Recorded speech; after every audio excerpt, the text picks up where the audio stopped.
बताइएगा। Hello friends, मैं हूं अमित रोबोल्यूशन से। तो आज हमारे सामने यह है जो हमारी जो रोबोटिक का जो प्लेटफॉर्म है, इसको टेस्ट करने जा रहे हैं कि इसमें कितनी स्ट्रेंथ है, क्या कितनी पावर है, कि ये ऑब्स्टेकल्स को क्लियर कर सकता है नहीं कर सकता। तो अभी हम लोग इसे टेस्ट करेंगे। हमने इसमें लिथियम आयन बैटरी जो है वो कनेक्ट करी हुई है। 4 लिथियम आयन बैटरीज कनेक्ट करी हुई है, और बाकी ये जो है हमारी मोटर्स लगी हुई है, 2 4 व्हील है। बाकी ये चैसी हो गया पूरा। अब हम लोग इसे टेस्ट करेंगे कि ये से कितनी पावर जनरेट करता है। इतनी छोटी बैटरी से इतना बड़ा प्लेटफॉर्म चल सकता है नहीं चल सकता। लगाना। अब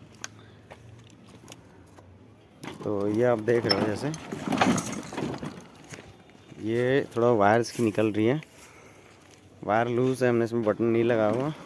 तो अभी ओनली ट्रायल कर रहे हैं। तो आप देख सकते हो कि ये कितनी पावर है इसमें। थोड़ा लोड किए से बैक साइड में, ठीक है।